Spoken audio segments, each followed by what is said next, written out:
So I thought after such a heady discussion, I thought maybe we should show a little bit lighter side. And this is kind of the article I picked for my first one here is kind of a lighter-hearted one, but it's kind of what can go wrong when you're live streaming here. So this is a Critical Role. They're like a Dungeons and Dragons kind of role-playing live stream, but they were doing their first like remote from home kind of live stream event and forgot to open the flue in the fireplace that they lit the nice fire in to have their fireside chat on, and smoke started billowing out of the fireplace and caused a smoke alarm to go off in the house. And so they had to shut down the live stream and start it all over again. So I thought it was kind of, with everybody working remotely now, I thought it was kind of a funny aside. And I was wondering if anybody had any funny live, like call, kind of conference call or video call experiences that kind of went awry, or just as a heads up to everybody out there, don't try to be too cute on your video conference calls. We all messed around before this and tried to have awesome backgrounds for us. Didn't quite work. I couldn't be on the bow of the Queen Mary, but I thought it was kind of a lighthearted thing, and just kind of even when you're as technically versed as like these guys that live stream all the time on Twitch, kind of changing venues, changing rules, and changing like how your delivery system can really throw a monkey wrench in everything you're doing. So I thought it was interesting, and I'd kind of like to get your guys' opinion on it. Yeah, I mean, you would think a bunch of, role play aficionados, we'll say, would be prepared for such a dungeness, event like this. I would have expected somebody to be casting spells and, sort of have the water ready. I think, yeah, I'm not sure where that fell apart.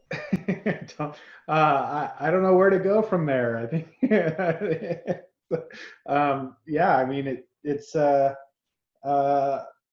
I guess the problem that I guess I'm not worried about something in my house falling apart while I'm on a video conference, but I do think about, well, the whole country now is like sitting at home doing video conferences and using the internet, and I mean, we must be using the internet at a level from home that we don't normally, and so you wonder, will that infrastructure hold up? I mean, are the internet companies really prepared for that?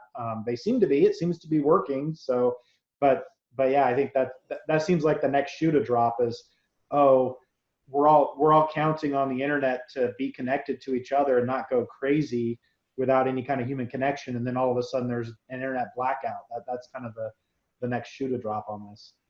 It's funny you say that, because there was an article or some kind of statement made by one of the, I forget which cable company it was, but they were warning against all these people at home streaming, like playing live video games. And they were saying that was really going to put a strain on their infrastructure. So they needed to limit the time that they were playing video games, and that gamers were going to be the reason why their infrastructure crashed due to like the increase in video chat and everything else that goes along with it. And they were, not very nicely, telling gamers to jump off of their online games because it was strangling their bandwidth. So it's interesting to see if the infrastructure is going to hold up under this, massive weight of everybody doing what we're doing, video conferencing and like connecting virtually and trying to social distance and not having live meetings. I think it's something that it's new to a lot of people, and I've personally had a couple conference video calls gone awry where the guy, can't figure out if his phone's on, he's trying to do it through his phone, or if the camera's on. But I've never had anything go up in a fire, literally, catch on fire during a conference call. So knock on wood, that hasn't happened. Yeah, I mean, that's right. You get the proverbial first 5 minutes of, if you've got a conference call of any size with more than 2 or 3 people, you can guarantee that you're going to have 5 minutes of somebody kind of messing around with trying to get their system to work. And I've even seen it with like sophisticated YouTube streamers who do this like for a profession, having seeming to have some serious like technical problems and getting their systems to cooperate that day or whatever. So yeah, I guess I kind of blow past that stuff because it becomes noise that we're just used to. It's like the old conference calls, you just get used to the fact that you're on that conference call with all these people through the regular phone in business, and we kind of know we kind of know the routine. We know that people aren't quite listening, or that they're pretending to listen while maybe they're doing something else on the other side, or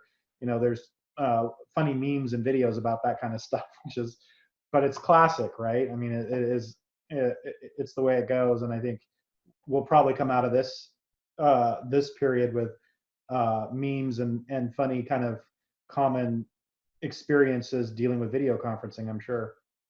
I sure hope so. Yeah, that's just part of who we are now. Is the little awkward, is my sound working at the beginning of every chat? Yeah. And yes, your sound is working. Yes. Yeah, we can hear you. Good.